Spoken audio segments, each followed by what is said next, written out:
A esta sesión de las 11, titulada ITS para el control del tránsito urbano, que continúo pidiendo disculpas. El programa que aparece ahí es debido al tsunami que tuvimos la semana pasada, pues no es exactamente el último, porque lo pasamos a la persona equivocada, y entonces figuran personas que no... Entonces aquí estoy sustituyendo al presidente Paredes, presidente de ITS República Dominicana, que ha ido ahora a Querétaro con la presidenta de ITS Iberoamérica a entregar esta placa. Esta placa es en recuerdo del ingeniero Jorge H. Daza, que lo conocen muchas personas, del Instituto Mexicano del Transporte, es el hombre ITS en México. Fundador de ITS Iberoamérica en Málaga, España, en el año 2005, por su dilatada y fructífera dedicación como profesional, persona y amigo. ITS Iberoamérica, con profundo cariño y gratitud, Querétaro, 10 de noviembre de 2021, y se lo van a entregar a la familia. Y Jorge, desde luego, es una persona excepcional. Estuvo en Málaga en 2005 y cada vez que había un congreso ITS en España, venía, porque como tenía un hijo en Alemania, buscaba para ir a verle y se volcaba con nosotros. Cada vez que veníamos a México, yo todas las veces que venía a México, me ha acompañado. En vez de reunirme en un hotel, me reunía en una sede de la Secretaría. Una persona excepcional, excepcional. Cuando impulsamos aquí las primeras jornadas ITS en México en 2008, creo que fue, 2007, allí estaba. Siempre ha estado, sin una mala palabra, trabajando, dispuesto, y con su botella de tequila Don Julio, que siempre, ¿no?, que Arturo y yo, la última nos la tomamos en el OISEVI, en el Observatorio Iberoamericano de Seguridad Vial, que fue en Madrid hace año y medio. Y bueno, pues desgraciadamente le dio un infarto hace unos meses y falleció, y es una gran pérdida para el mundo ITS y para México, y creo que en un sitio como hoy, un sitio como este, en un congreso como este, pues no debíamos de dejar de recordarle. Por desgracia, bueno, en la apertura estaba previsto, pero por tiempo no me dieron la palabra, y por lo menos que quede grabado en el vídeo, lo recordaremos también en la clausura. Hemos hecho dos placas, una para la familia y otra para la Secretaría. Y sin más, pues doy paso a la sesión, que por el título, por una vez, puedo presumir que yo, como ingeniero de semáforos, que he estado 15 años en la Municipalidad de Sevilla y ya llevaba 5 en la universidad trabajando, estudiando, y mi proyecto de fin de carrera fue optimización de la red semafórica con ecuaciones, eran ecuaciones lineales y mixtas enteras, 80.000 ecuaciones con 100.000 incógnitas, optimizándose, ¿no?, que, bueno, pues dejaba ese ordenador funcionando, ¿no?, para que te diera los mejores tiempos, ¿no? Pues claro, yo de semáforos sí que sé, ¿no? De las pocas cosas que sé, de lo otro, sé a los que conozco a los que saben y les pregunto, pero de eso, control de tráfico. Pero aquí tenemos un panel magnífico de personas que se dedican a lo importante, que no es el semáforo. Semáforo, pues ya está, te das el tiempo, está bien, te da poder, porque tú pones un panel y dices cosas, pero el semáforo le quitas, le pones, le ajustas. Voy a hacer una cola de 17 coches y la haces, si lo tienes calibrado, ¿no?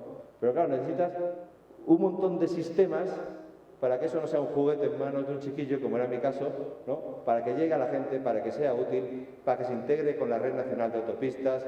Como las autopistas, veremos ahora, urbanas, son parte del sistema de control, y todo tiene que estar bien vertebrado. Entonces, doy paso al primer panelista,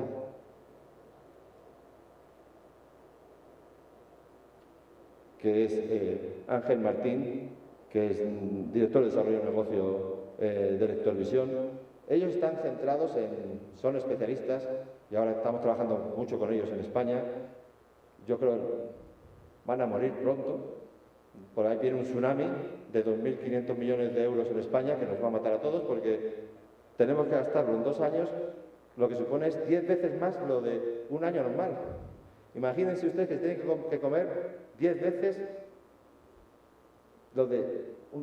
¿De dónde sacamos los funcionarios para gestionarlo? Las empresas para hacerlo. Los primeros van a ir bien, pero ya después Necesitamos ayuda de muchos países porque luego seremos pobres, tendremos que pagar ese dinero. Y hay soluciones de colaboración donde las soluciones que desarrollamos en Oviedo, a lo mejor en Querétaro, funcionan y luego las pagamos a medias a lo largo de los años y hay que trabajar. Necesitamos ingenieros, necesitamos gente porque hay un reto grande. Entonces, España se ha comprometido a 120 zonas de bajas emisiones, 120 ciudades en 2 años. Y Lectorvisión va a ser responsable de muchas de ellas. A ver si es verdad. Cuando quieren.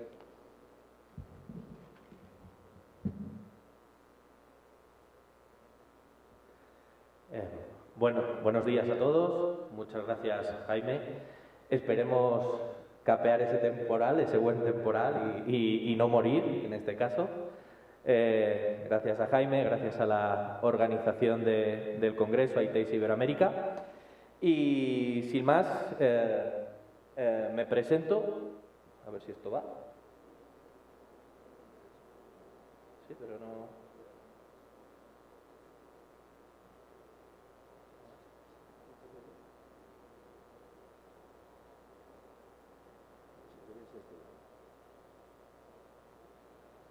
Si la pueden pasar. Ya.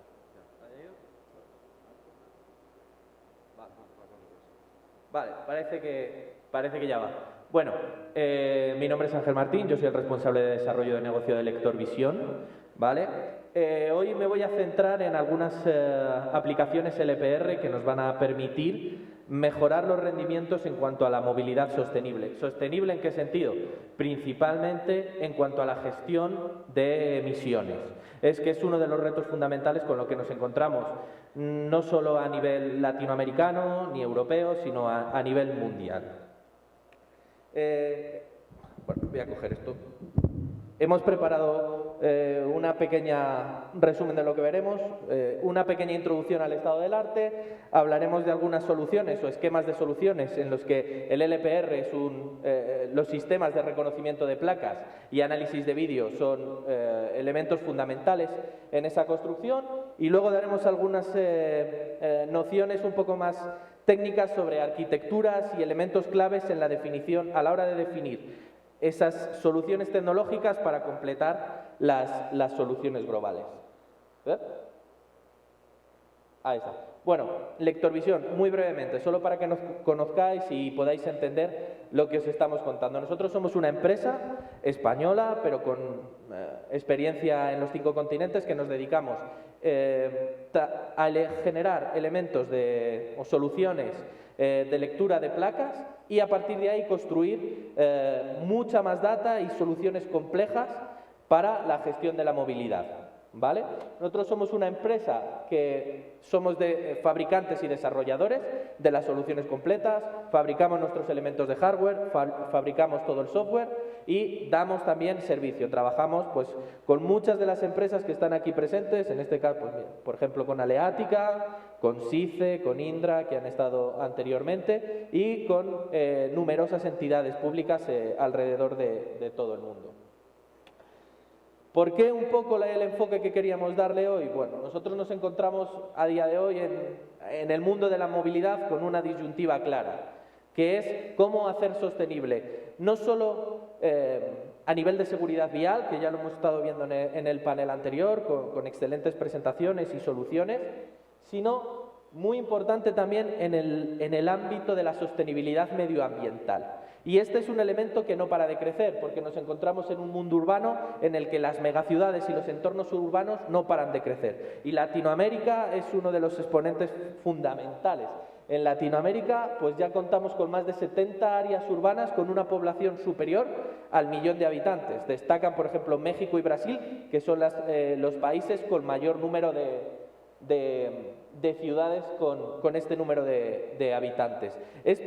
Este crecimiento en la movilidad urbana nos presenta un reto: cómo seguir gestionando esa movilidad urbana, cómo dotarla de sentido respecto a nuestros usuarios, a nuestros ciudadanos, y cada vez ser más sostenibles. Y en este sentido podemos ver que nos encontramos principalmente con retos fundamentales en las principales áreas urbanas. Aquí os ponía, bueno, un poco de ejemplos de las principales áreas urbanas en cuanto a contaminación por partículas en Latinoamérica. Pues en México tenemos las zonas de Mexicali y Monterrey, en Colombia toda la conurbación de Medellín, Brasil es uno de los países con mayores retos en este sentido, en el fondo las grandes zonas urbanas. ¿Cómo en este sentido? ¿Por qué nosotros creemos que el LPR es un elemento clave para mejorar estos retos con los que nos enfrentamos?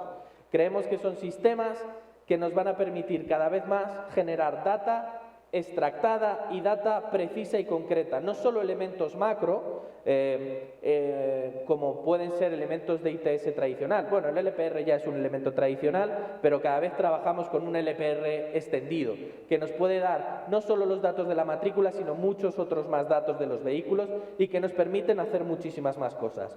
Estos datos individualizados, vehículo a vehículo, nos permiten tener mucha más información directa, nos permiten generar evidencias, nos permiten ser eficaces también luego a nivel de poder generar restricciones, y son elementos que han mejorado mucho en los últimos años. Nosotros trabajamos con un equipo de I+D muy importante en el que cada vez los elementos tecnológicos nos permiten ser más fiables, más amplios en el número de analíticas, los nuevos diseños de redes neuronales cada vez nos dejan hacer más cosas con una capacidad de recursos que sea relativamente asequible. Bueno, pues hace 7 años implementar muchísimas analíticas de vídeo o de análisis sobre imagen nos obligaba a tener unos recursos desorbitados en muchos casos. Esto cada vez la tecnología nos permite hacerlo mejor y mucho más eficiente. En este sentido, ¿cuáles son las soluciones que más se están implantando? Principalmente en Europa, de una manera muy concreta, pero en Latinoamérica existen casos parecidos o análogos, son las zonas de bajas emisiones. Esto es un elemento que en España ha explotado, que en Europa en general ha explotado y que se va a expandir, estamos seguros, a muchas otras zonas del planeta. A la hora del control medioambiental del LPR no solo podemos hablar de estas zonas de bajas emisiones en las que me centraré hoy, sino que nos van a permitir generar muchos tipos de controles de zonas de especial protección que queramos generar a través de la captura de la información de la data de la matrícula y de muchos otros elementos accesorios que podemos ir completando, tanto a nivel de tecnología de visión como de integración con otro tipo de bases de datos. Al final, un poco volvemos a lo que llevamos hablando gran parte de la mañana. El poder generar data y el poder explotar esa data es uno de los elementos clave que nos van a poder ayudar a mejorar en este sentido. Si nos vamos directos ya al ejemplo de las zonas de bajas emisiones como caso de uso que os queríamos explicar, ¿qué son las zonas de bajas emisiones? Bueno, son zonas de nuestras ciudades que nosotros elegimos dotar de una especial protección respecto a la movilidad. Es decir, vamos a restringir o a gestionar de una manera diferente los vehículos que van a poder acceder a esas zonas con restricción, pero no de una manera más genérica, como hemos trabajado en muchos casos. En Latinoamérica, pues el extendido pico y placa, matrículas pares, impares. En España se hacían muchas veces restricciones por el último número de la matrícula, sino por el nivel de emisiones de cada uno de los vehículos, con lo cual vamos a poder generar restricciones mucho más precisas. Las autoridades nacionales de tránsito pueden generar este modelo de etiquetas medioambientales, que en España y en Europa está ya muy extendido, que en función de características de emisiones que tienen los vehículos, año de fabricación, tipo de combustible, tipo de motor, etcétera, etcétera, nos dan un perfil de emisiones de los vehículos, un perfil teórico. Luego estas zonas de bajas emisiones se puede llegar a trabajar en niveles puntuales casi coche a coche, pero podemos partir de un nivel teórico de emisiones de cada uno de los vehículos contrastado por contraste con bases de datos a través de la matrícula y que nos permite generar restricciones precisas en cuáles son los vehículos que pueden acceder y cuáles no, generando de este modo un modelo más sostenible y también, muy importante, más justo con los usuarios y que incentiva a la remodelación y a la mejora de la flota, a la progresiva adaptación tecnológica de las flotas de vehículos. Al final, una zona de bajas emisiones busca estos objetivos, que es mejorar esta tecnología, cambiar los modelos de viajes y transportes más sostenibles y reducir los viajes, pero en esto sí que hago hincapié, no solo reducir todos los viajes, sino principalmente reducir los viajes más contaminantes, porque ahí es donde podemos hacer gran parte del énfasis. Discriminar cuáles son los viajes más contaminantes para que poco a poco podamos ir generando restricciones a esos viajes más contaminantes. Y el modelo a nivel teórico no es complejo, a nivel luego ya de implantación ya tiene algo más de desarrollo, pero en el fondo lo que vamos a necesitar es perimetrar una zona con equipos LPR, conectarlo a una plataforma donde podamos gestionar todas estas conexiones con bases de datos, no solo a este sentido, sino que luego hay una cosa fundamental y que es clave en esta, es generar los modelos de exenciones, porque evidentemente, aunque nosotros restringamos a ciertos vehículos, tenemos que permitir a residentes generar ciertas exenciones en función de las características de nuestra ciudad que nos permitan ser un poquito más flexibles. Y luego podemos tener otros elementos accesorios que... Ahora no va. Otros elementos accesorios como sensores medioambientales, como cámaras LPR embarcadas en vehículos que nos permitan no solo perimetrar la zona, sino detectar a vehículos que se quedan en el interior de estas zonas y que queremos captar, elementos de paneles de mensaje variable para comunicarnos con los usuarios, y esta es una de las claves, la comunicación y la apertura de estos proyectos. Y a partir de aquí, estos mismos sistemas nos pueden permitir no solo las restricciones, sino además restricciones por un lado, siendo cada vez más finos en la restricción, no yendo a la generalidad, sino aparte seguir gestionando y creando más data, con estos elementos que aquí hemos llamado monitorización del tráfico. Es decir, esas mismas cámaras no solo nos permiten restringir, sino que nos permiten generar matrices origen-destino, nos permiten generar tiempos de recorrido, conocer rutas, conocer velocidades, conocer muchísima más data, que es muy importante para los ingenieros de movilidad para gestionar cada vez mejor su trabajo y poder generar a partir de ahí otro tipo de funcionalidades, como son elementos de pacificación del tramo. Las cámaras se pueden conectar con paneles para mostrar velocidades individualizadas de cada uno de los usuarios, no de modo genérico. Podemos fotodetectar infracciones, podemos generar cada vez más capas para que nuestra movilidad sea a la vez sostenible medioambientalmente y segura a nivel de seguridad vial tradicional. Para esto, los equipos LPR, sin entrar en demasiados detalles, existen muchos tipos de sistemas LPR, existen elementos para ciudades, para aplicaciones interurbanas, para parking y control de accesos, elementos de movilidad. En el caso de las zonas de bajas emisiones, en el que gran parte de estas soluciones son equipos fijos y son equipos que necesitan de un tráfico abierto, para mí la clave a la hora de definir tecnológicamente este tipo de modelos es la arquitectura, es la definición de la arquitectura. Más allá de otros muchos parámetros que son muy interesantes, como puede ser la resolución, y en el que en muchos casos nos centramos, pero que no son tan directamente impactantes sobre la solución global, la resolución, el tipo de sensor, etcétera. Esos son elementos técnicos. Pero definir las arquitecturas es fundamental. Y existen tres tipos, a grosso modo, existen tres tipos de arquitecturas y cada una tiene sus ventajas y sus inconvenientes en función de qué tipo de solución vayamos a generar. Arquitectura en borde, en el que vamos a tener X cámaras por punto conectadas con un PC o un NUC o cualquier tipo de servidor en la vía, que es donde se va a generar el procesamiento de la data. Tenemos una arquitectura centralizada en el que N cámaras se comunican con un servidor central, que es donde se realiza la data, y tenemos el modelo que nosotros trabajamos más y que más cómodos nos sentimos, que es el modelo de cámaras inteligentes all-in-one, en el que el procesamiento se realiza dentro de la cámara.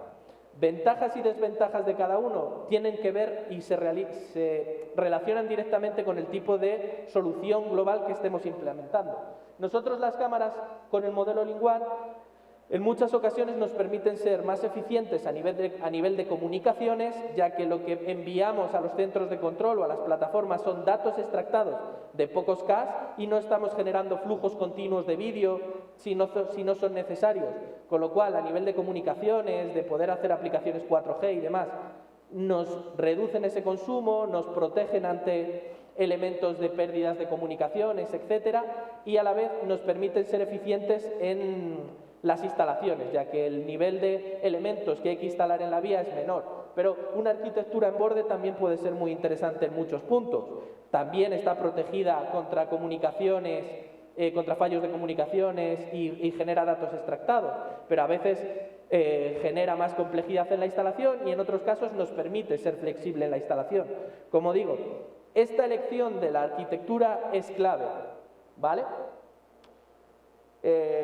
Nosotros apostamos generalmente por este modelo All-in-One, en el que lo que vamos a tener son cámaras que incorporan dentro de ella, dentro de lo que es la estructura de la cámara, todo lo necesario para poder generar toda esa data, tanto a nivel de comunicaciones, de iluminación, cómputo, etcétera. Y esto nos permite dimensionar de una manera más óptima los proyectos. Pero, como os digo, la clave de esto es centrarse en una buena definición de la arquitectura y de la solución, y no solo en parámetros técnicos y constructivos de los equipos. A modo de conclusión, ya por resumir un poco lo que quería comentar a día de hoy, ver cómo cada día más los efectos de la movilidad son uno de los retos a los que debemos enfrentarnos y cómo los equipos LPR nos permiten dotar de inteligencia a nuestras ciudades para poder generar restricciones eficientes, efectivas y que nos permitan mejorar en el tiempo el volumen de emisiones de nuestras ciudades. Y nada más, hasta aquí era un poco lo que queríamos comentaros. Muchas gracias.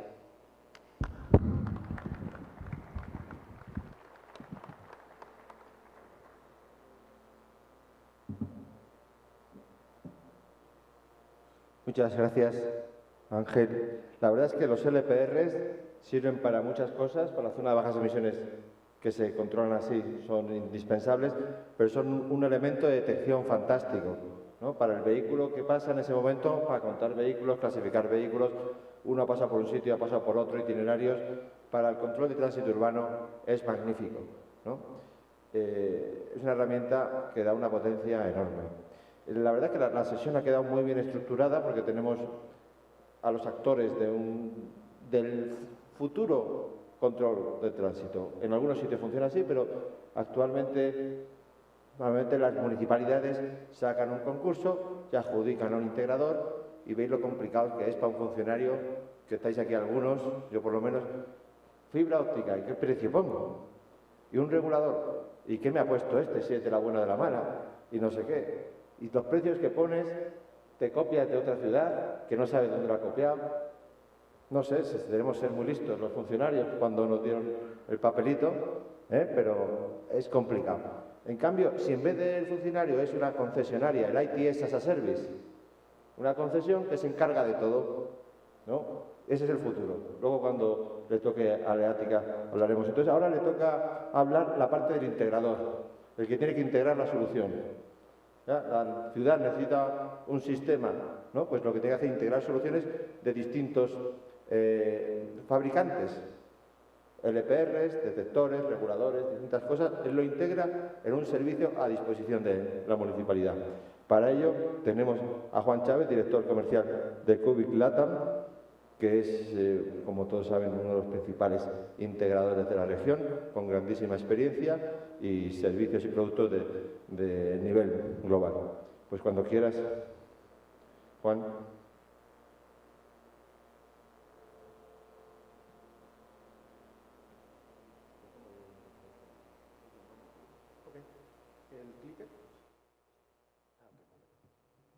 Hola, buenos días.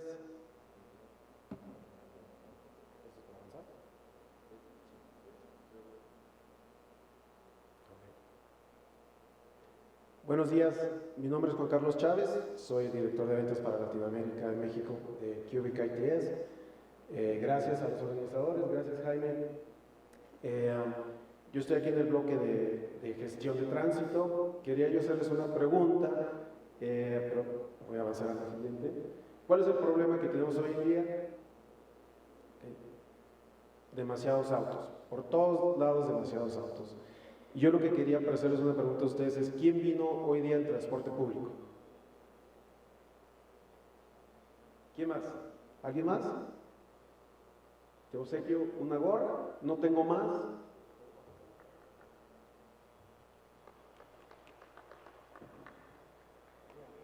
¿También transporte público? Perfecto, no te vi.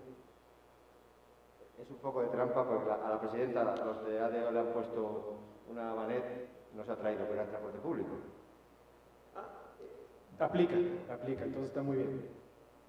Bueno, pues realmente esa es la problemática. Creo que al día de hoy no hay sistemas, no hay tanta inteligencia que pueda resolver eso, a menos de que nosotros empecemos a utilizar transporte público, confiemos en el sistema de transporte público, pero bueno, esa no es mi función de hoy día. Hoy día yo les voy a platicar de lo que es la semaforización inteligente. ¿Okay? Entonces, ¿cómo resolvemos hoy día esta problemática? Fácil, ponemos más semáforos por todos lados, ¿no? Eso es lo que venimos haciendo. Ok, bien. Beneficios de la semaforización inteligente son los siguientes. Obviamente protección a los más vulnerables, como son los peatones, como son los ciclistas. Como pueden ahí ver en el video, agilizamos los movimientos, priorizamos el transporte público y desde luego que también pues, le regresamos tiempo a la sociedad. O sea, les damos tiempo a las personas, a la sociedad en general, y eso también conlleva a la protección del medio ambiente. Hablando de los componentes de semaforización, pues siempre se comienza desde un controlador, ¿no? Jaime platicó hace rato que bueno, los controladores pues ya pasaron, ya fue hace muchas décadas. ¿Qué hacen? Pues es un contador, es un timer, le da acceso a distintos ciclos, pero ¿qué sucede hoy día? Hoy día tenemos las complejidades de mucho más inputs, ¿okay? Tenemos botones peatonales, tenemos loops, tenemos cámaras de detección, tenemos mucho más complejidad, más inteligencia para poder agilizar ese crucero. Okay. De ahí tenemos también, pues obviamente, hablando de los componentes, pues semáforos, desde luego la conectividad. Creo que en mi opinión la conectividad es el talón de Aquiles en cualquier instalación. Nosotros hemos tenido la suerte de estar en múltiples intersecciones, en varias instalaciones, y sigue siendo el talón de Aquiles la conectividad. En el momento que se piensa ver la cámara, más de 2 o 3 cámaras en streaming en tiempo real, el sistema colapsa.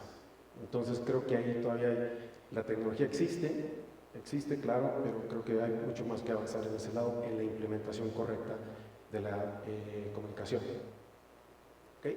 De ahí en fuera, pues obviamente un centro de control y monitoreo es esencial para poder desde sitios remotos controlar el flujo vehicular, añadir, quitar tiempos, hacer ajustes en tiempo real, como también detectar problemas, ¿no? Tener un sitio en donde tú puedas detectar problemas y despachar a gente que pueda resolverlo en sitio. ¿Okay? De mi lado quiero tal vez aclarar esta pequeña slide en donde platicamos de estándares, pero creo que Latinoamérica, como el resto del mundo, han sido muy creativos en crear controladores básicos, múltiples marcas en cada país. Seguramente hay 2 o 3 integradores que cuentan con sus propios controladores. Yo pensaría que el siguiente paso es hacerlos más abiertos, que tengan un estándar de comunicación para que se puedan comunicar fácilmente con la central o añadir elementos externos. Bien, entonces hablando respecto a los controladores, ¿okay? ¿Qué hacen? Pues los básicos pues tienen tiempos preprogramados, en su mayoría son ineficientes, porque no contemplan variaciones, accidentes, caso de COVID, múltiples eventos, ¿no? Y luego vienen lo que se llaman los sistemas actuados. A mí todavía me cuesta la traducción de actuados, porque en inglés es actuated, y me cuesta todavía la traducción al español, pero bueno, prácticamente son sistemas inteligentes que encuentran tiempo al tiempo, ¿okay?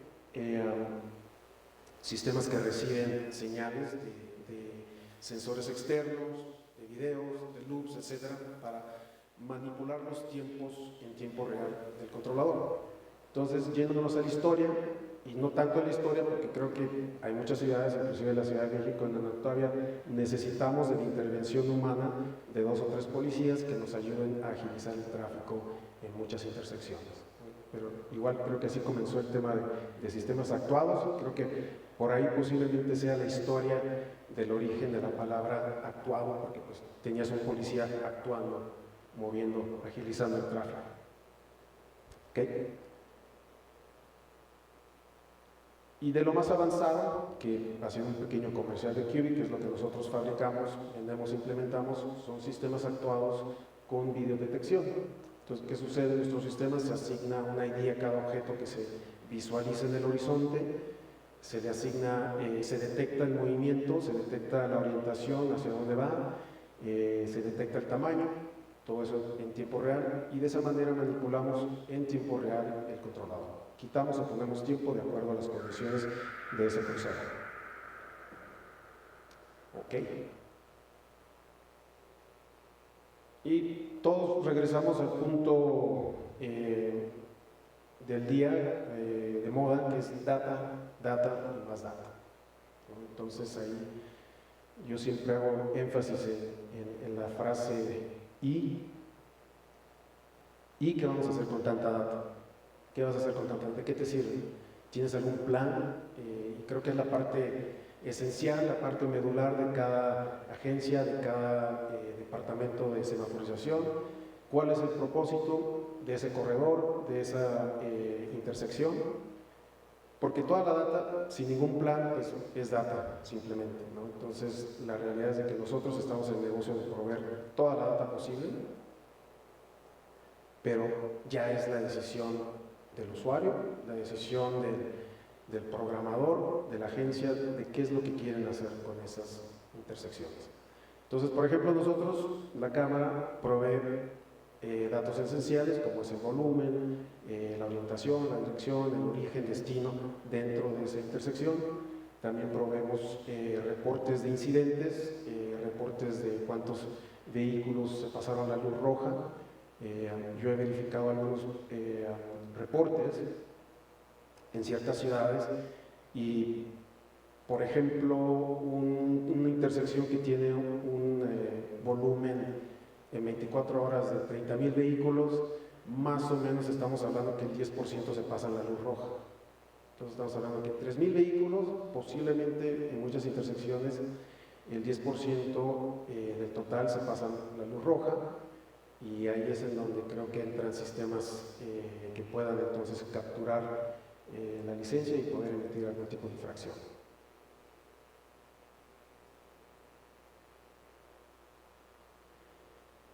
Bien, creo que toda la data que podemos nosotros generar, no nada más nosotros, sino también mis colegas, mis competencia, llega un momento en donde es simplemente imposible consumirla, es simplemente imposible interpretarla a nivel humano. Entonces, ¿qué necesitas? Necesitas máquinas que lo interpreten en tiempo real, que lo interpreten mucho más rápido que cualquier humano y puedan entonces adaptar toda esa data en tiempo real a esos cruceros, a esos corredores, proveer sincronía inteligente en calzadas. Y pienso yo que esa es una de las metas más importantes que cualquier agencia debería de tener. Porque, repito, nosotros podemos entregarte muchísima data, pero si no tienes un plan específico que hacer con esa data, o el personal, que es lo más importante, el personal que pueda interpretar esa data, utilizarla para la meta, fin que tenga esa agencia, yo creo que finalmente es demasiada data la que se recibe por todos lados, que vas a necesitar un sistema más inteligente que pueda ser autónomo. ¿Okay? Bien, entonces estos sistemas autónomos interpretan data de múltiples puntos, se hablan entre uno a otros, como por ejemplo en las fotos que yo estoy mostrando, los cuadritos de salida detectan flujo que se la mandan al siguiente crucero, al siguiente set de semáforos. Entonces le avisan, ahí va una manada de vehículos. Ojo, ahí viene más gente dando la vuelta. Hay un peatonal, tuve que detener el tráfico, así que libera por todos lados lo demás. Entonces en tiempo real creo que estos son los sistemas que nosotros decimos adaptivos, en tiempo real, inteligentes, que finalmente son los que sería la meta más importante de cualquier agencia para implementar. Y volviendo al problema inicial, a mi slide inicial, pues el problema que es la congestión por muchísimos vehículos, ya sean vehículos limpios, de baterías, en fin, llega un momento en donde se acaba el espacio físico para construir más carreteras, más puentes, más segundos pisos, terceros pisos. Entonces, ¿qué hay que hacer? Pues hay que eficientar el transporte público, ¿no? Yo también soy parte del problema, porque yo me vine en Uber, en casa, cada quien usa su auto, entonces también somos parte del problema, pero también somos parte del problema porque no tenemos una solución clara, específica con respecto al transporte público, por lo menos en donde yo vivo. Si hubiera, con gusto me montaría el sistema público. Entonces, finalmente creo que estos son los sistemas que van a ayudar a eficientar en la modernización urbana. La prioridad en transporte público está comprobado, no es tecnología nueva tampoco, o sea, no estamos hablando que es lo que acaba de salir. Tenemos nosotros Curie más de 30 años con este tipo de soluciones en muchas ciudades. Tenemos infinidad de casos de estudio en donde hemos eficientado más del 20% las rutas.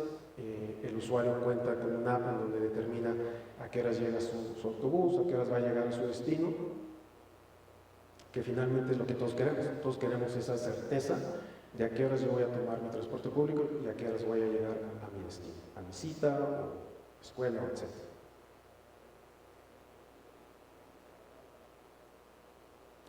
Y bueno, para finalizar, pues el comercial de Curie, ¿no? Nosotros estamos verticalmente integrados en toda la cadena de suministros, toda la cadena de integración de soluciones de movilidad.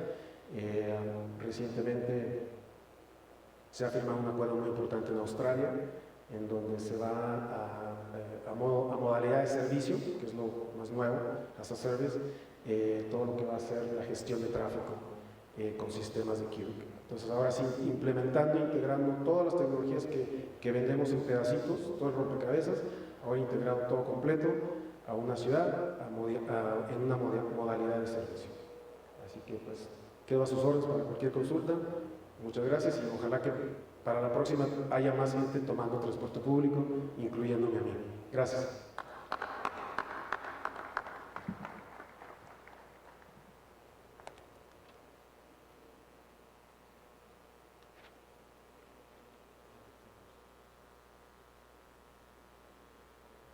Muchas gracias, Juan. Y creo que es esencial el mensaje del transporte público.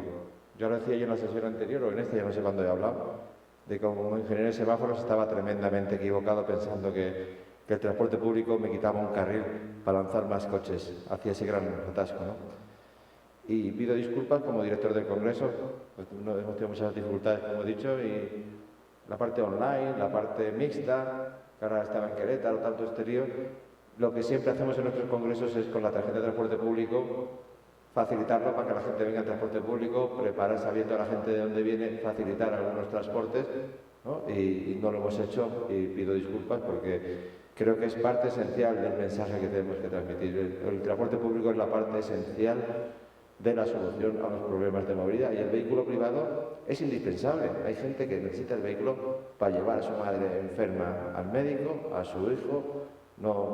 No está el transporte público adaptado, pero tenemos que hacerlo convivir. Si queremos que el vehículo privado vaya bien, el transporte público tiene que ir muchísimo mejor y sobre todo lleno. Y tenemos que hacerlo de calidad, para que la gente sea un prestigio y el transporte público. Y no, incluso alguno que haya en transporte público no ha levantado la mano para que no se sepa. Y eso pasa no aquí, pero en otros sitios ocurre. Pues me alegra mucho cómo ha terminado la intervención con el ITS as a Service, aunque no es la presentación que está prevista después de Ignacio Ruiz, director de operaciones de Aleática. Pero solo un comentario que me llega en lo personal, como ingeniero de semáforos. El data es muy importante, fusionar el data, tener un buen modelo de la movilidad, de todo lo que se mueve, de dónde todas las mercancías, todas las personas, de dónde vienen. Esos modelos son clave, pero son para el ingeniero de transporte, ingeniero de tráfico, que va a aplicarlas utilizando esa herramienta. Estas herramientas las vamos a aplicar personas. Si las ponemos solas, pues ahí por defecto y seguiremos. Y al final, cuando hay un gran atasco, se pone el plan fijo, que es el que... Entonces, hay un problema clave que no es conocido, que una ciudad cualquiera, los semáforos, un ingeniero técnico medio, ¿cuántos semáforos, cuántas intersecciones semafóricas puede gestionar? Teniendo en cuenta que el tránsito de la mañana es distinto del mediodía, de la tarde, de la noche, del fin de semana, y tienes que ir a la intersección a ver lo que ha pasado, esa doble fila que se ha creado, ese nuevo negocio que crea unos problemas. Tienes que ir allí, tienes que verlo, tienes que ver un poco las colas hasta donde te llegan, cómo se te bloquea el cruce. Un cálculo medio, preguntando a gente que sabe, te dice que un técnico, para hacerlo bien, 25 intersecciones, para poder ir al menos una vez al trimestre a verla. Y en Madrid hay 1,5, y para 2.000 intersecciones necesitaríamos 100. En Sevilla teníamos medio para 500 intersecciones. Ahora, agentes de movilidad, 800, no hay problema. No policías, agentes de movilidad en la calle. Con un 10% de esos agentes, de ese dinero, empleado en ingeniería, porque Londres sí que tiene 100. Los british son prácticos, lo tienen claro. Y los australianos igual. Entonces, perdón por el que me ha venido. Entonces, paso el final de la última... de la presentación. Has hablado de ITS as a Service. En Madrid tenemos la suerte de que los semáforos ya están en un paquete de macroproyecto que se adjudica a 8 o 10 años, donde van todas las inversiones, y el ayuntamiento solo tiene unos indicadores y no paga por la fibra óptica, por los reguladores, no, paga por el servicio que se da. Que es igual que en España, y no sé aquí cómo está, el alumbrado ya no se compran farolas, se paga por iluminación. Ahí es fácil porque una parte importante era la electricidad. Y entonces, como ya era un servicio, con la electricidad, con la luz, ha sido fácil convertirlo. Eso hace que ya le interesa a la empresa actualizar la tecnología para ser eficiente. Entonces, aunque no era lo previsto, sí que creo que Aleática y las concesionarias tienen este reto de darnos el servicio, ¿no? De contratarlo, cogerlo, igual que hacen con las autopistas, y con la problemática que tenemos en la tecnología, que tiene un ritmo de vida diferente a la infraestructura dura, que a lo mejor una carretera son un túnel 40, 50 años, una tecnología en 10 años los chips ya no tienen repuestos, ya no tienes ingenieros que sepan de ello. Bueno, pues perdona el atraco, pero Ignacio Ruiz, director de operaciones de Aleática, como decía Obi-Wan Kenobi, tú eres nuestra única esperanza.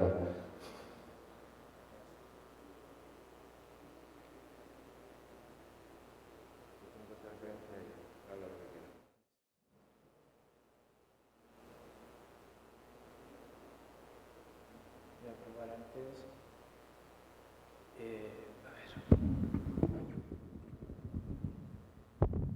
Hola, ¿qué tal? Buenos días. Bueno, pues agradecer la oportunidad a Intertraffic de realizar este evento, de que estemos aquí todos reunidos, ¿no? Y la posibilidad de participar en este panel. La visión que vamos a dar es desde un operador de infraestructuras. Y una pregunta lícita sería, ¿qué tiene que ver un operador de infraestructuras con el control del tránsito urbano? Entonces, bueno, vamos a aprovechar estos 10 minutos, 12 minutos en tratar de dar por qué nosotros consideramos que sí que somos un actor.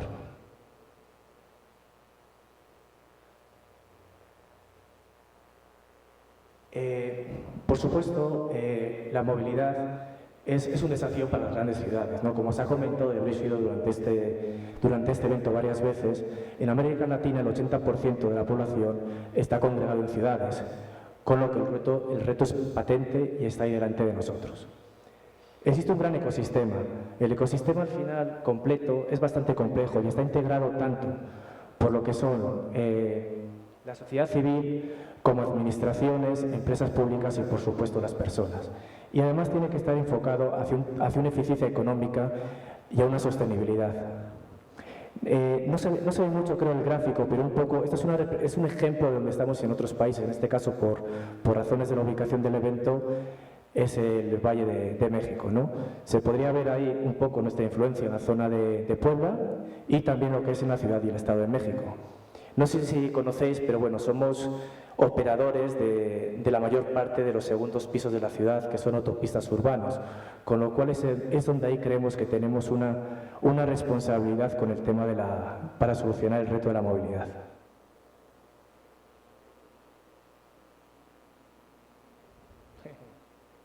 Vuelto. Vamos allá.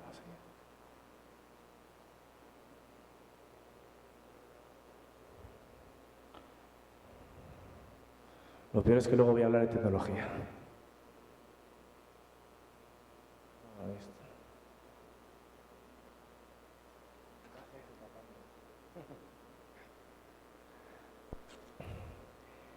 Bueno, desde la vista de un operador de infraestructuras, reconocemos 3 escenarios básicos para apoyar en el reto de la movilidad. El primero son los estudios de movilidad, que es el espectro más amplio. La propuesta es un reordenamiento vial, no dentro de lo que es la infraestructura, sino en zonas de aledañas. Tiene que ser un objeto de mejora integral, considerando y centrado en ciclovías y peatones en áreas definidas. El segundo, ya más alineado con lo que es la infraestructura, estaría en la mejora de las conexiones existentes y el planteamiento de nuevas conexiones que permitan un mejor acceso y una mejor distribución del tráfico en la zona donde la infraestructura supone una opción de trayecto. Y finalmente, que es la aplicación más directa, son acciones particulares.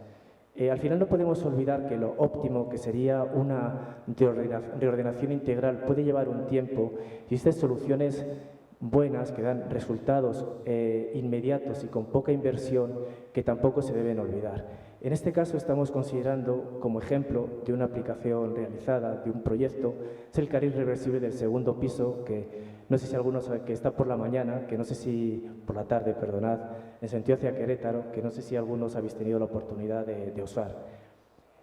Al final, la mayor utilidad que tienes por la tarde, donde se consigue una reducción de más del 62% del tiempo de recorrido.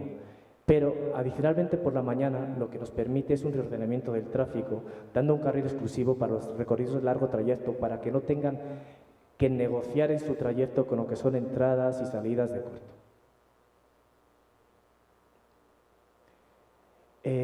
Como una imagen vale más que 1000 palabras, a ver si es posible poner el video, por favor.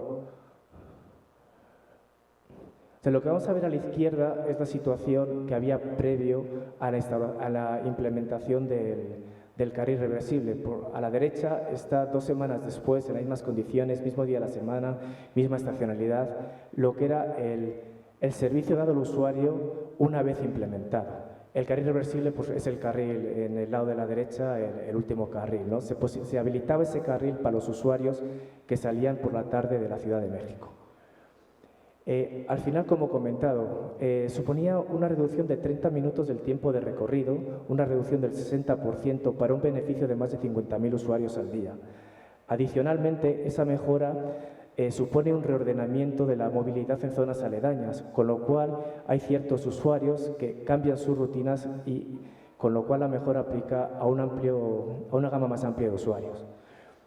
Como comentado, estas acciones, que no son integrales, sí que suponen con muy poca inversión y en un tiempo bastante rápido una mejora considerable. Ahora, la siguiente fase que se está planteando y que se está viendo con las administraciones es el sentido contrario por la mañana para dar ese mismo beneficio o similar a los usuarios que por la mañana van a la Ciudad de México.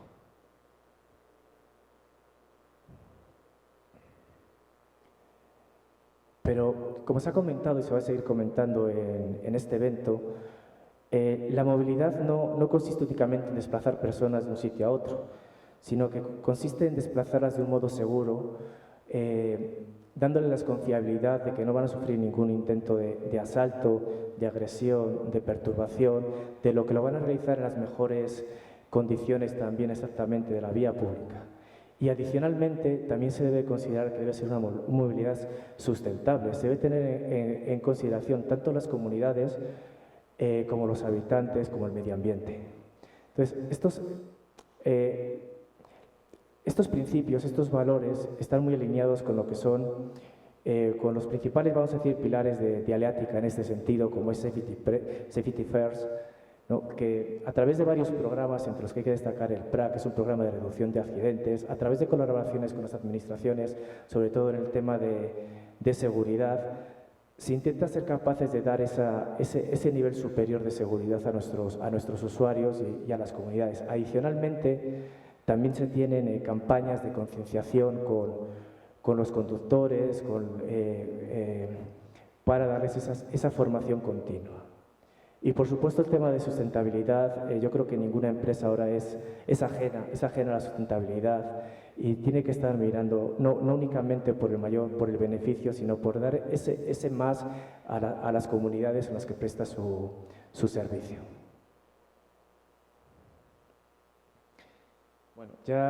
Bueno, un poco con los compañeros, ¿no? Que son todos ellos pues expertos de soluciones tecnológicas que están en este foro, pues evidentemente nosotros como proveedores de un servicio no somos ajenos nunca a la tecnología. Como se ha comentado previamente, creo ha sido Luis, pues al final tenemos un compromiso fuerte con el tema de la recolección de datos y el análisis de los mismos. Todo ello encaminado a una toma de decisiones que permita la mejora de la movilidad en las zonas en las que tenemos influencias, así como la comunicación de los usuarios para tratar de proporcionar la información a ellos para que tomen las mejores decisiones en garante de su propia movilidad. Pues actualmente, ¿no? O sea, palabras, conceptos, Big Data, pues son básicas para entender este análisis de la información, porque sí es cierto, como se ha comentado, que la cantidad ingente de información que todos disponemos es necesario ser capaz de analizarles para esa toma de decisiones ejecutivas.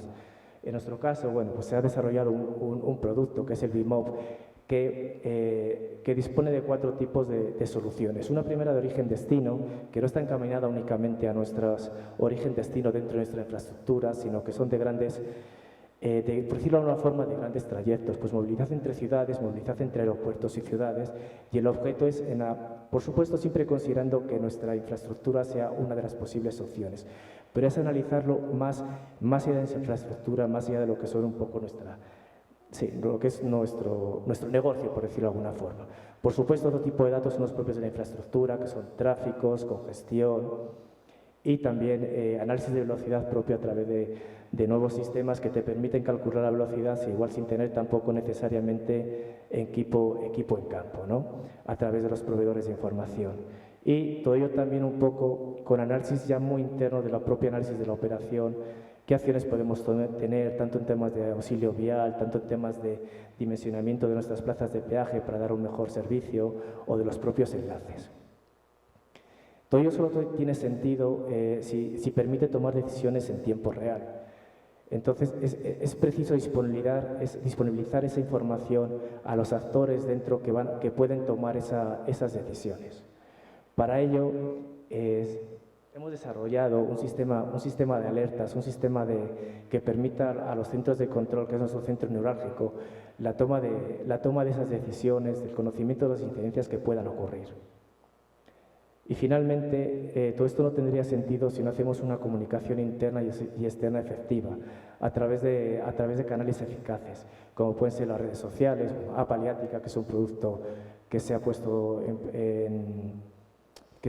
recientemente, bueno, ya hace un año en producción, que permite al usuario hacerle partícipe de la concesión a través de una comunicación directa con nuestro centro de control para levantar incidentes, solicitar un auxilio vial, una emergencia, levantar baches en el que la responsabilidad de las unidades de negocio es responder con la incidencia levantada. Igualmente paneles de mensaje variables que todos conocemos o puntos de contacto en la infraestructura, ¿no? A través de atención de datos. Este esquema de arriba simplemente quería reincidir en el tema de reconexión y análisis de datos con toma de decisiones y comunicación a usuarios. Al final es por supuesto un sistema cíclico, ¿no? La toma de decisión va a determinar que cambie la situación, los datos van a seguir cambiando y entonces todo ello nos debe llevar a una mejora de la movilidad.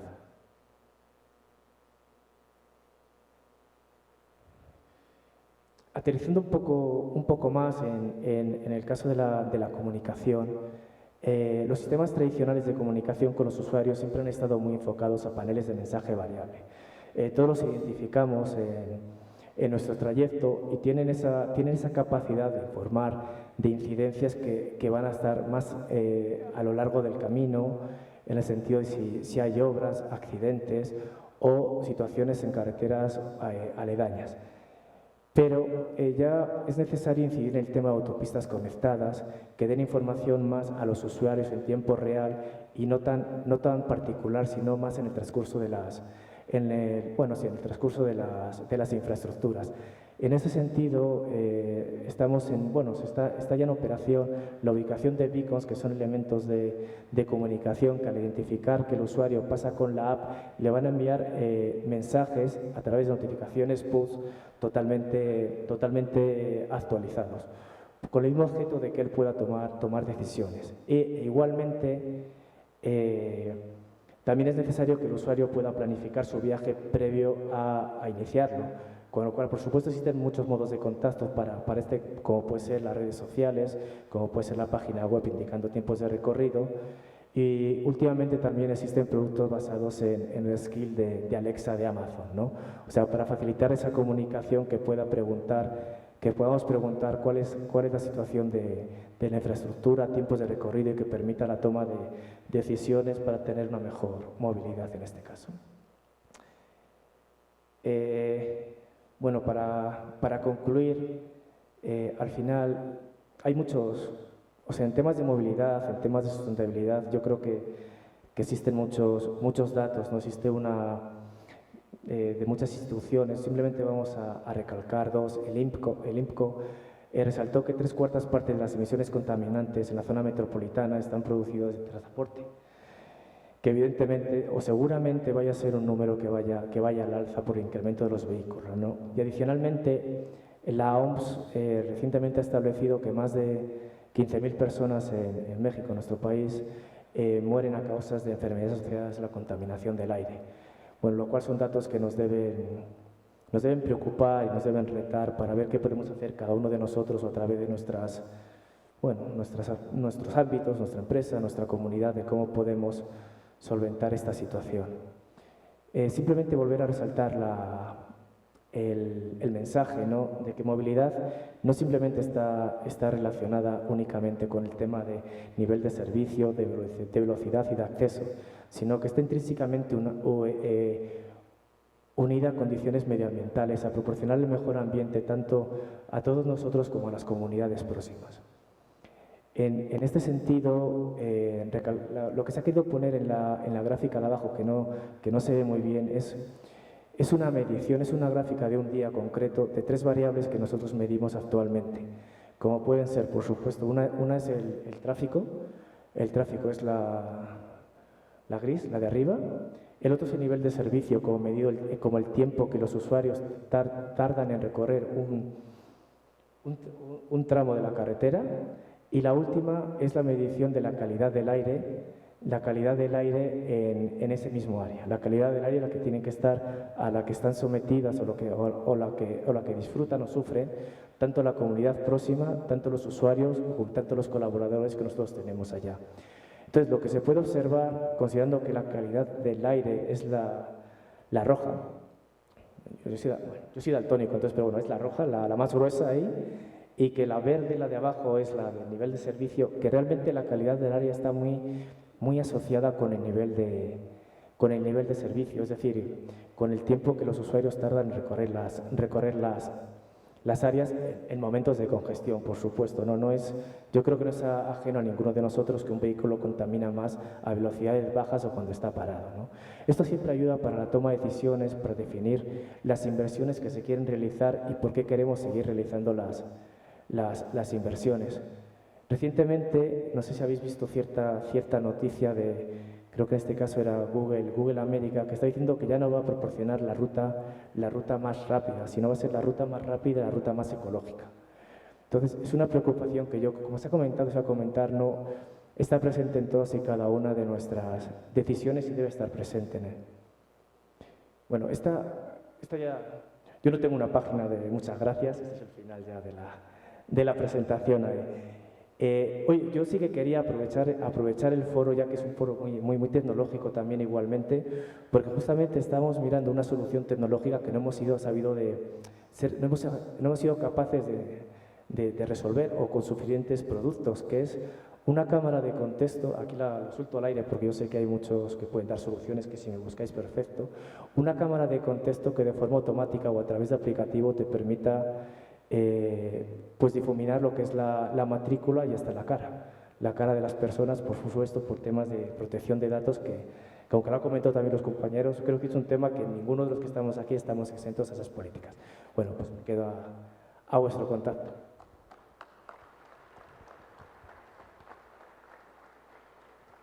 Muchas gracias, ha sido una magnífica presentación. Aprovecho para reiterarte las gracias por el patrocinio de Aleática y mucho más por vuestro liderazgo en la movilidad en México y en todo el mundo. Es una empresa australiana, está más allá del más allá. O sea, bueno, creo que ha sacado dos temas clave. Primero, la última pregunta. Aquí ya te lo vende mañana, el que quieras los tiene ya. En Barcelona está desplegado y lo hacen muy bien y no solamente quitan las caras de las personas de alrededor, sino las matrículas de los vehículos que hay en el entorno por el tema de la ley de protección de datos. Está bastante bien resuelto y está certificado por el organismo nacional que no recuerdo el nombre, pero está con una norma UNE que estamos actualizando en el Comité de Normalización Español, que es con Jorge Hacha, como he comentado, hemos estado trabajando en el Comité de Normalización Iberoamericano y ahí se están aprovechando normas de las que desarrollamos.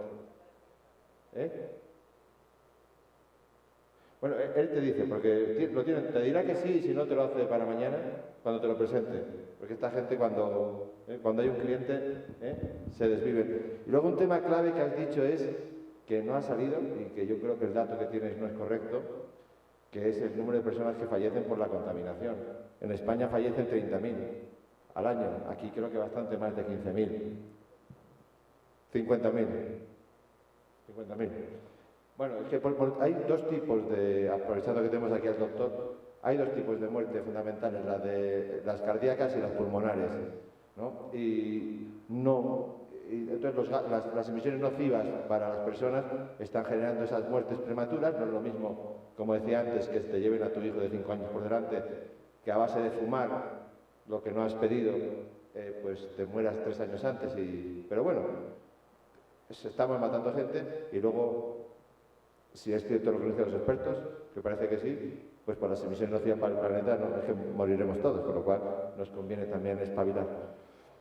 Creo que ha sacado temas clave, el tema del hub de datos, hemos visto detectores tradicionales de espira, lectores de matrícula, ahora nos van a hablar de los GPS, ha sacado de lectores Bluetooth, la huella electrónica que vamos dejando, ¿no? El teléfono móvil, la tarjeta, cada vez que una tarjeta de transporte pica, estamos eso fusionándolo y ya hay TIS as a Service, hub de datos.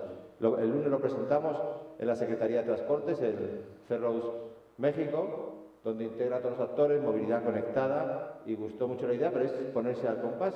Y es uno de los proyectos claves el hub de datos, porque ahí todo actor gestor de movilidad va a querer ver esos datos. Y un actor privado, equivalente a Aleática, lo ha ofrecido en muchos sitios. Yo lo integro, lo compro, se lo suministro a la administración pública y se lo vendo a los privados y es tremendamente rentable.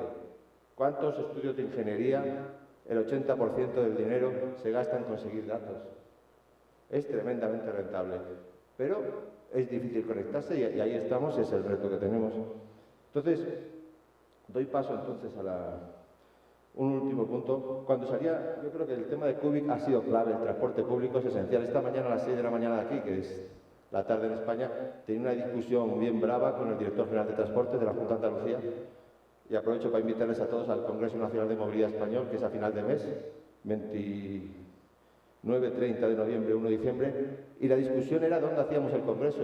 Lo hacemos en un hotel pegado a la playa, porque está ahí el AVE, que llega el tren, porque llega el metro, porque la gente ahora en temporada baja en Málaga quiere ir a la playa, te cuesta la mitad del hotel, y no ir al centro de congresos, que hay que ir y venir y moverse, desplazarse, planificar bien los actos que tengamos con la movilidad, y al final me he salido con la mía, ¿no? Y podremos hacerlo donde menos nos movamos, nos podamos mover a pie, podamos llegar al transporte público, y yo creo que es esencial, no por ponernos como ejemplo, sino en todas las decisiones que tomamos cuando hacemos una actividad, convocamos a nuestros técnicos, si pueden venir de forma telemática, bien, y si no, donde sea más sensato, donde sea una movilidad más segura, donde menos emisiones generemos.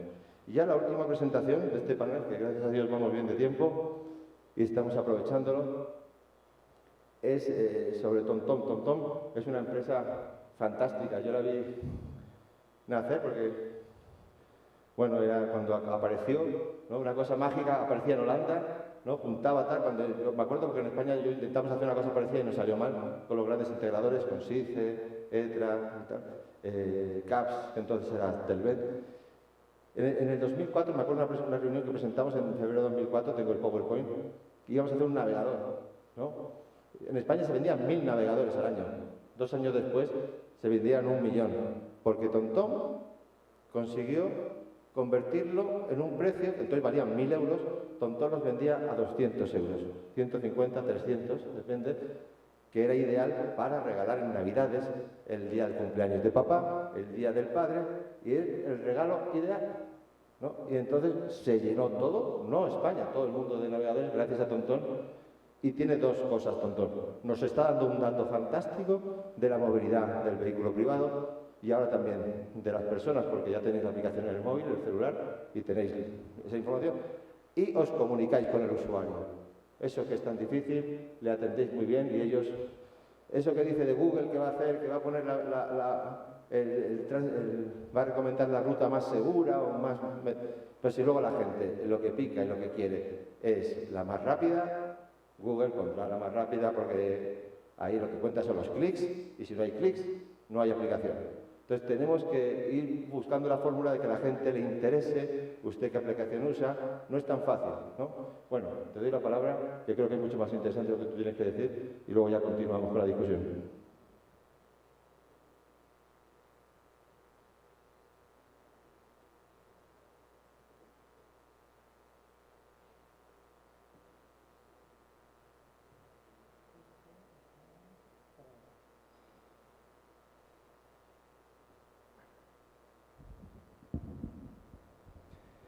Buen día, mi nombre es Luis Hernández, soy gerente regional de TomTom Mapas, operaciones aquí en México. Y bueno, como ya lo hemos comentado, bueno, antes que nada agradecer a los organizadores por la invitación. Y como ya hemos estado comentando, TomTom es una empresa holandesa que nació hace 30 años y tuvo la genial idea de crear el primer navegador vehicular. Como bien se comentaba ya, esos navegadores fueron en su momento el principal producto de la empresa, pero ahora se van vendiendo cada vez menos porque las aplicaciones de movilidad las tenemos a disponibilidad en los teléfonos móviles, en los propios automóviles, y bueno, en algunos años esos navegadores estarán en algún museo. Y de lo que les vengo a hablar ahora es de lo que estamos haciendo en términos de movilidad inteligente. Bueno, no voy a ahondar tanto en este tema porque ya lo hemos comentado, las ciudades se están volviendo cada vez más caóticas, hay cada vez más tránsito vehicular y esto hace, pues obviamente, que la gente pierda mucho tiempo en sus traslados, ya sea en vehículos privados o en transporte público. Es decir, todos nos vemos impactados de alguna forma por los congestionamientos viales. En el 2050 se espera que alrededor del 70% de la población mundial viva en ciudades, lo cual nos pone retos grandes para solucionar los congestionamientos urbanos. Les voy a platicar, voy a dividir esta breve presentación en dos partes. La primera es para explicarles brevemente qué hacemos para colectar una cantidad de datos, Big Data, que ya también ha sido parte de la conversación, de las conversaciones en estas conferencias. ¿Cómo obtenemos nosotros esas gigantescas cantidades de datos? Y la segunda parte va a ser enfocada a cómo se utilizan esos datos para términos de movilidad inteligente. Bueno, el core de TomTom, el corazón, el producto principal de TomTom, siguen siendo los mapas. Nosotros generamos mapas digitales y quienes hacemos mapas sabemos que el generar o actualizar un mapa es una tarea interminable. Jamás se llega a decir que hemos completado un mapa al 100%. ¿Por qué? Porque todos los días se están generando nuevas calles en algún momento. Esas calles tienen nombres, tienen números de casa. Y por ejemplo, un tema importante, a raíz del tema de la pandemia de COVID, uno de los atributos que tienen esos mapas, por ejemplo, son los puntos de interés. Restaurantes, farmacias, hoteles, etcétera, etcétera.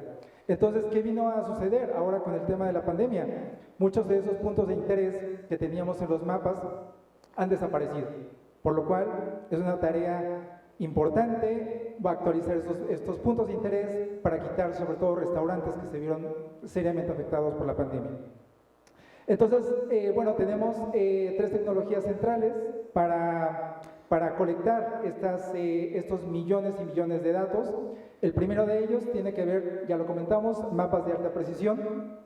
Es una tarea titánica y todos los días estamos actualizando mapas. La segunda tiene que ver con software de navegación, que también les comentaba. Obviamente la empresa comenzó lanzando al mercado navegadores, por lo tanto sigue siendo uno de las aplicaciones que nosotros utilizamos, ¿no? Software de navegación.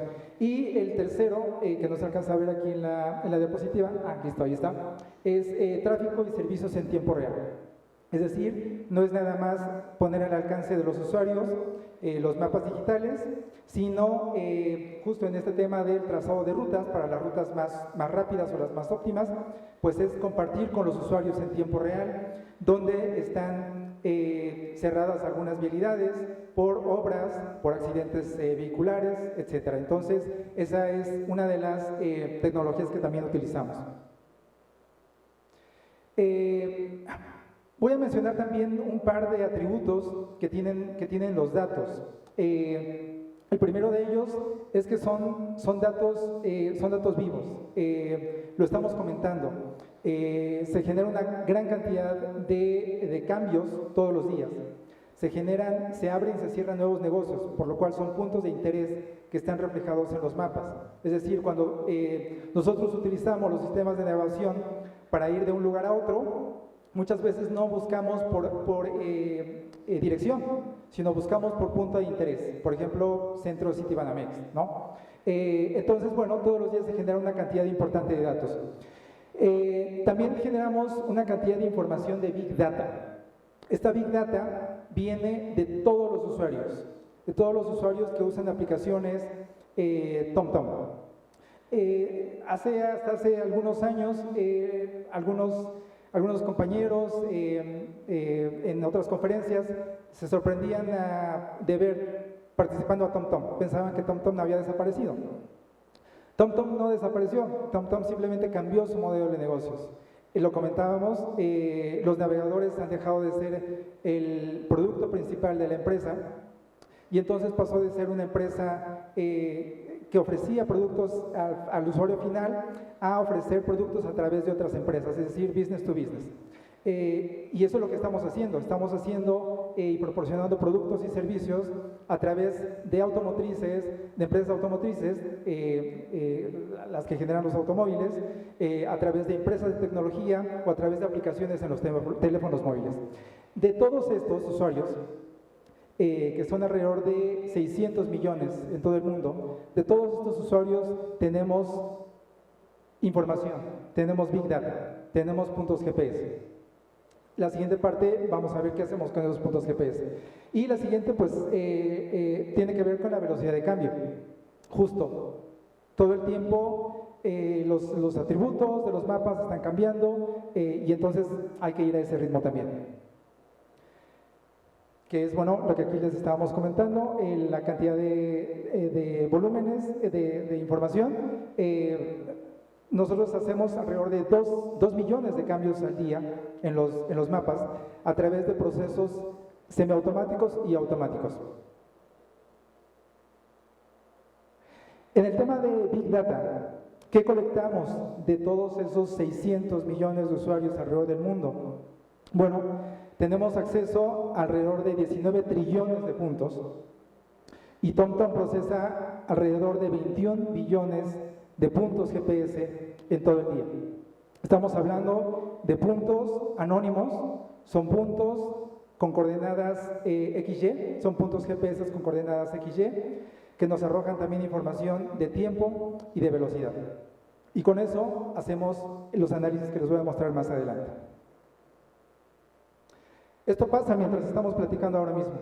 Son usuarios que están recorriendo ciudades en todo el mundo y esto, de aquí viene el Big Data. Esta es una lámina,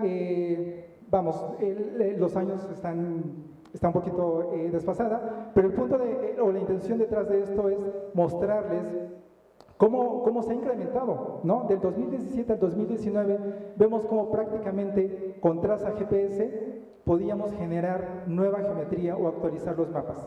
Es decir, no necesitábamos ya ir a campo como lo hacíamos hace años, empezando utilizando o actualizando los mapas a través de papel, después a través de un software, después a través de camionetas con cámaras, que todavía sigue habiendo, pero la actualización de los mapas va cambiando. Y una de las herramientas que utilizamos para hacer esos cambios pues es precisamente a través de lo que llamamos GPS Proof o datos GPS.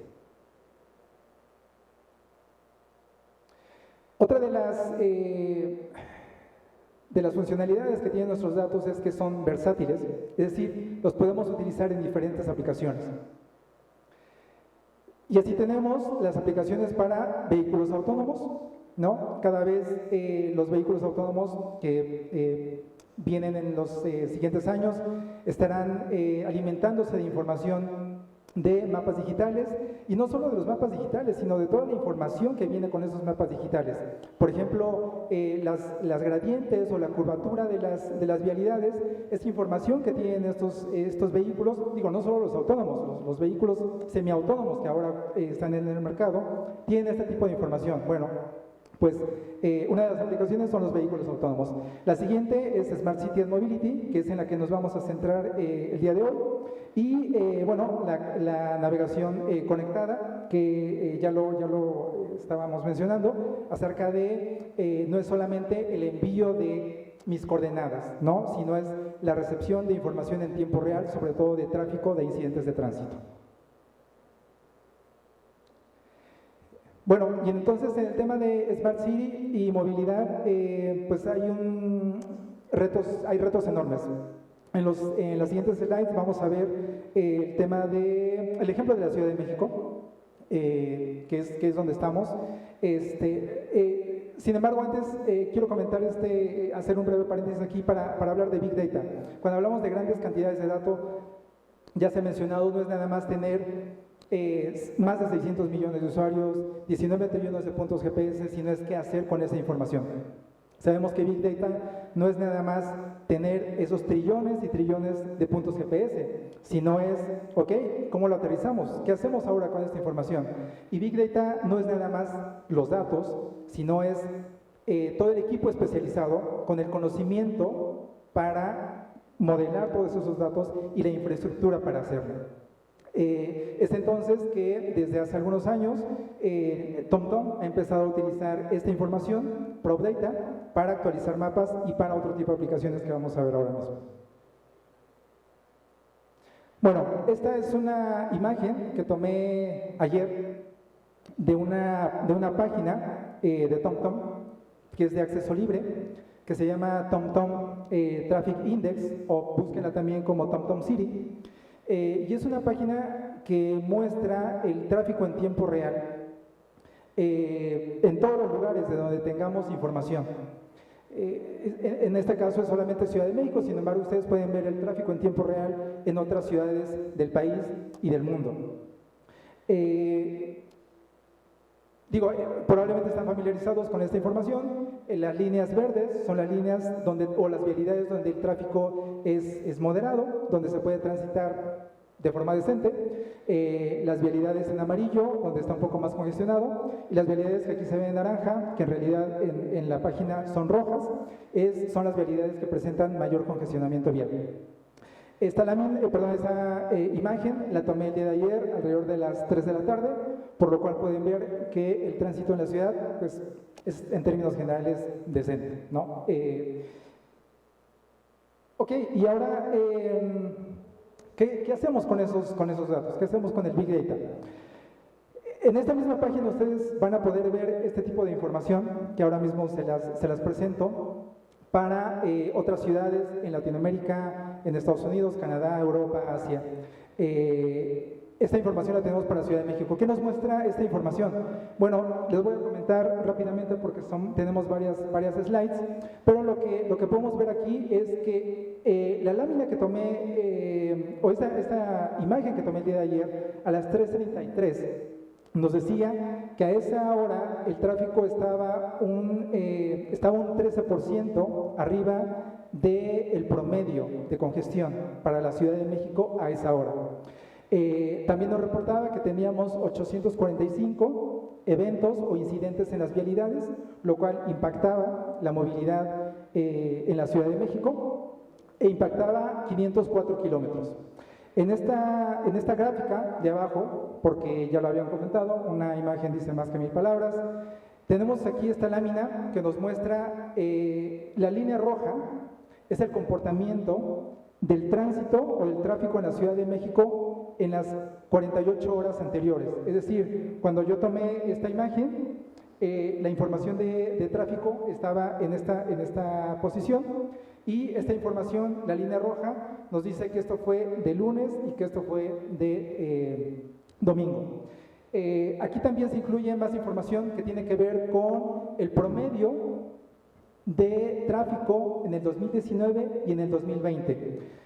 Probablemente no se alcanza a distinguir bien. La línea roja es 2021, la línea que está aquí abajo es 2020.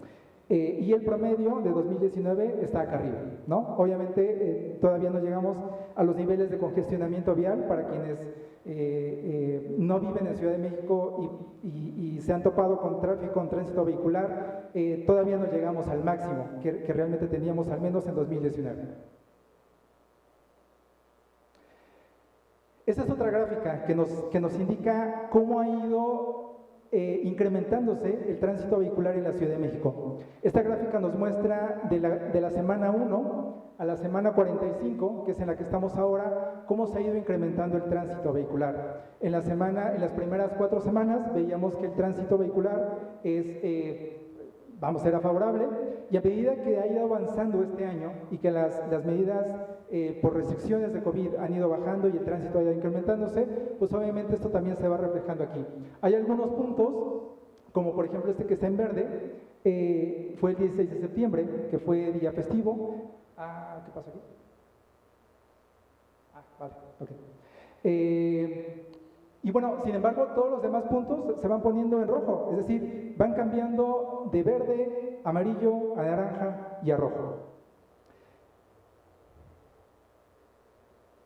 Ok, ¿qué otra información podemos obtener de estos datos? Bueno, esta es información del 2020. Parte de la información que podemos obtener es que tenemos información de tráfico histórico, es decir, no es solamente la información en tiempo real, sino podemos obtener información de 5 o 10 años atrás.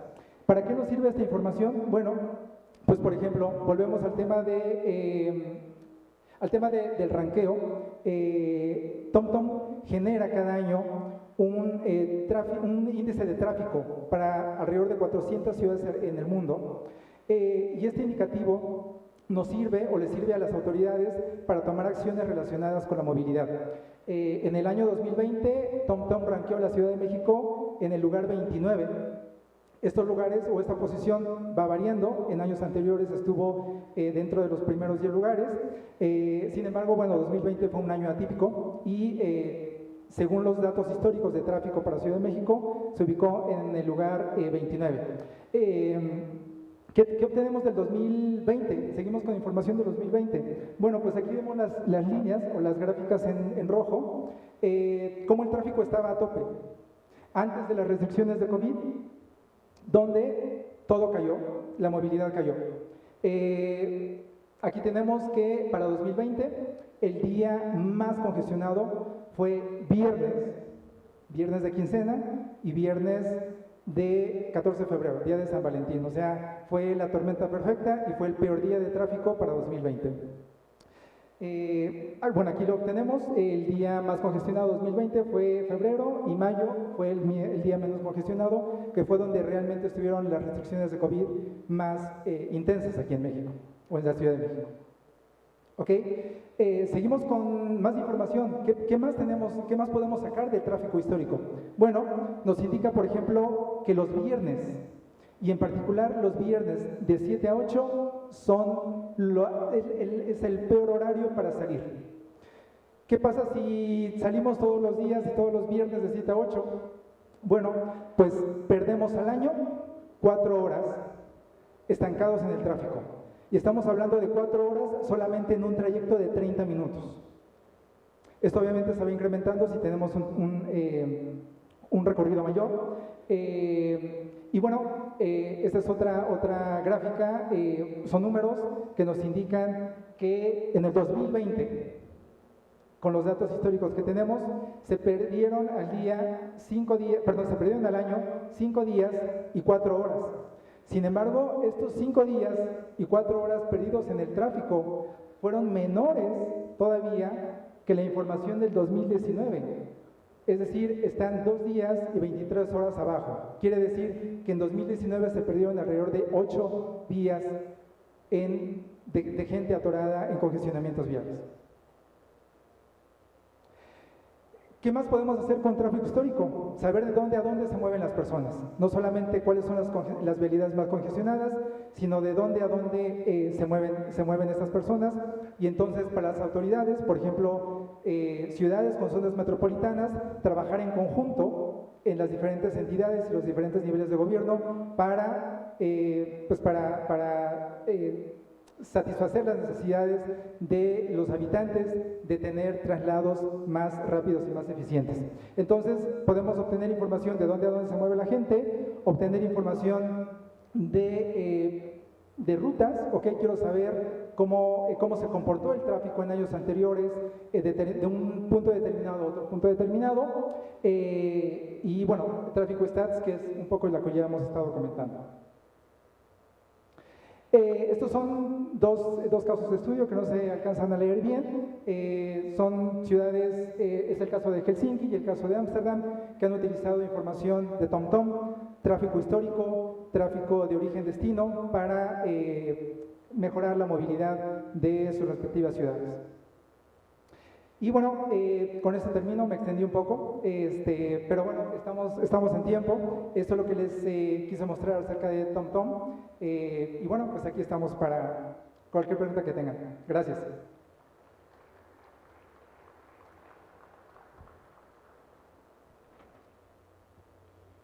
Pues muchas gracias.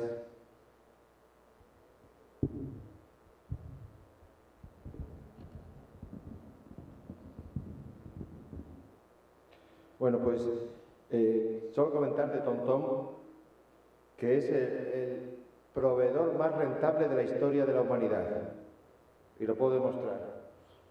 TomTom compró en su día Teleatlas y vemos hoy que el Big Brother Google de repente un día hizo hacia arriba y empezó a crecer en usuarios y su valor en bolsa.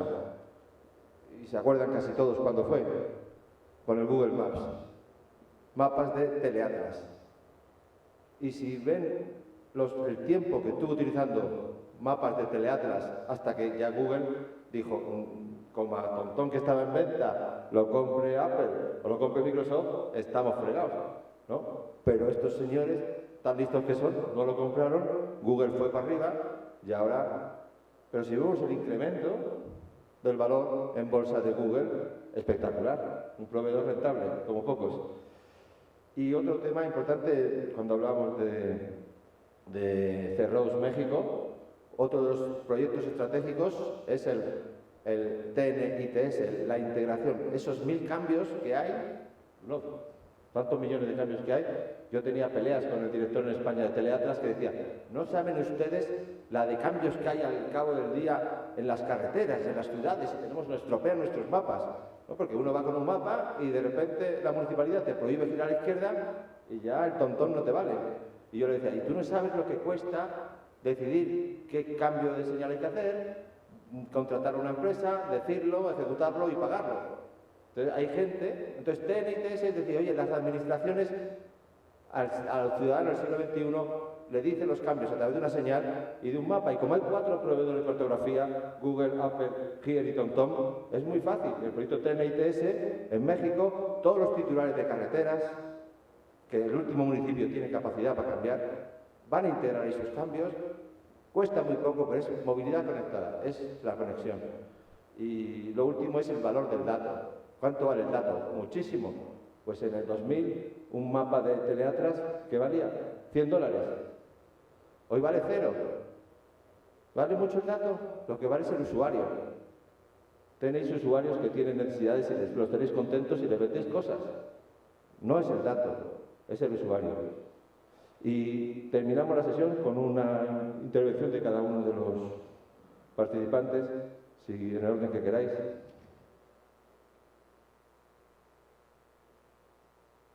Ángel. Sí, ahora sí. Pues nada, yo como última reflexión, creo que estamos todos un poco, y todo lo que se va escuchando en el Congreso va un poco en la misma línea. Sí que reforzar respecto a la intervención que he realizado yo, que no solo es la tecnología en cuanto a estas soluciones que os comentaba de zonas de bajas emisiones, sino que estas zonas de bajas emisiones solo van a funcionar si las conectamos con 2 de las cosas que se han hablado aquí. De nada nos vale tener mucha tecnología y prohibir y restringir y rezonificar o lo que queramos hacer si no hacemos una apuesta directa y fundamental por los cambios de el modelo modal, es decir, para tener un mejor reparto modal y apostar directamente por otro tipo de tecnologías y por esa integración de datos que nos permita hacer modelos mucho más complejos y sostenibles y sobre todo eficientes en cuanto a nuestra mejora. Y poco más. Te cedo la palabra, Ignacio, ya hablaremos de pixelar cámaras. Ahí nos hablamos luego. Ignacio, por favor. Ahí vamos allá.